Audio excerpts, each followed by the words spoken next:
Ankylosaurus here carries a big tail like a war club. This guy's case, it's a third hand.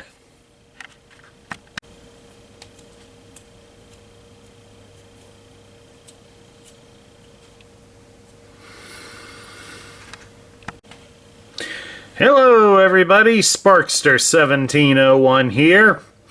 We're still taking a look at Legacy Evolution figures. We now have the fourth of the Dinobots to be released. This is a new one for the roster. This is Scarr. And as far as we know of, he has no relation to the villain from The Lion King, but Scarr here is a relatively new addition to the Dinobots.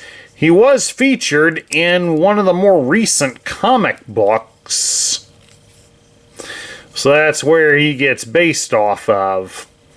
Also kind of throws off a fair amount of the fans, because I think many of them were probably expecting Slash, the Velociraptor that was introduced in the Power of the Primes line, to become the extra limb.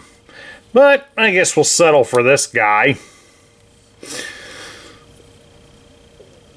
At any rate, Scarr really only made one appearance, so hopefully this will either boost him to join the Dinobots full time.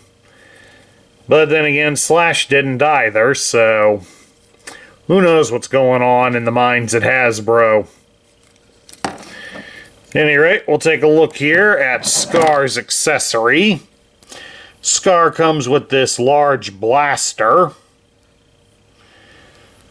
As you can see, it's got a protruding gun here, but it also doubles as the left hand to Volcanicus. So as you can see, right here is the thumb. There isn't one at the bottom, so he is meant to be the left hand. And no, it is not interchangeable because Swoop, the other one released at this time, has the other hand.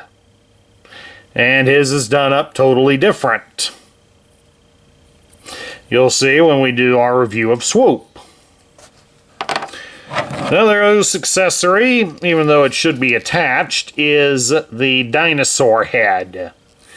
When you buy the figure brand new on the shelf, the dinosaur head will not be attached, so you will have to attach it. Mine's on there pretty snugly. When I first got mine, this wasn't attached to the cardboard inside, so for a brief period of about 2 minutes, I had thought I had gotten ripped off. Thankfully, all it did was it just fell out of the box. Once I shifted a few things, I found it on the carpet. So, thank the stars for that. It just shows you that even I can make a few mistakes.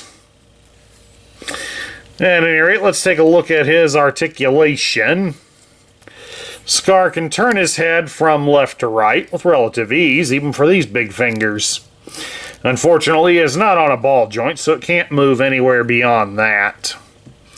You can raise his arm up about so far.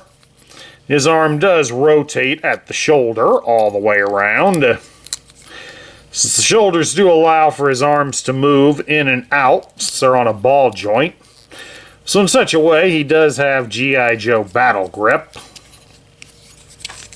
He can twist at the hips. Dinobots should be able to have some dance moves going for him.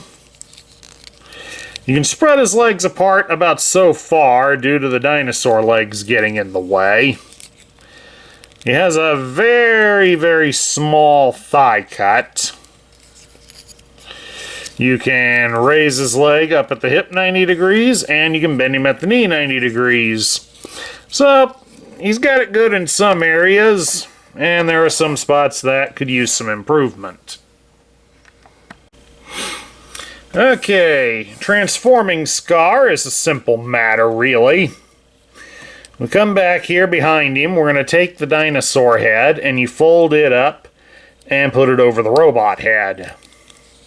And you have this post protruding here on the back. It's on a hinge, and you just fold that up like that.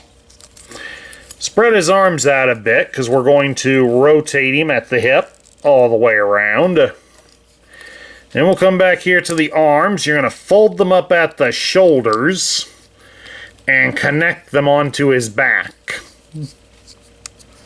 Now really it's on his belly, but it's going to be the dinosaur back. Come down here to his legs, press the legs together, and then rotate them as such so that they lock together up front. And then we will just simply fold down the dinosaur legs. And you plug the gun in at the end. And then there you have it. Scarr is in his alternate mode of an Ankylosaurus.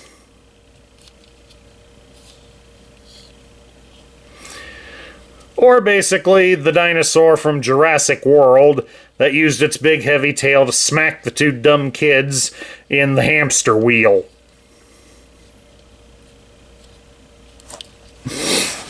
That's basically the best example I can give for you to know what one is. Unless you're a dinosaur expert. Now we get down to my thoughts. And again, still, I'm trying to be somewhat mixed on how I feel about the Dinobots in being done in this scale. So, I mean, on the one hand, I feel they could use a little bit better in the articulation department. But they're also being done to be a small combiner, and I want to see how the combiner looks in the end when it's all said and done. Because simply, since a lot of the combiner figures are always these giant towering figures, which they should be, but they're also expensive anymore. I mean, as I said, if I had bought every component for Menasor, the most recent combiner, I'd have been shelling out almost $200 just to get him. That's a bit expensive. Whereas these guys are all running at about $15. So I'm hoping that this will be an interesting experiment. But then again, it's an apples to oranges comparison, since we're getting 6 figures to make the combiner, and Menasor only needed 5. But for this one being a new guy, I'm giving him something of a pass, since I don't have another one to compare him to. It's not fair to compare him to the original Dinobots, simply because there wasn't an Ankylosaurus until just now. But all in all, I think it serves as a passable Ankylosaurus. At least one that's made up to be a robot. At any rate, that's my look at the Legacy Evolution version of Scarr. I hope you all enjoyed it. And please do remember that if you like the content we feature here on this channel, remember to like, share, comment, and subscribe. This is Sparkster1701 saying I will catch you all later.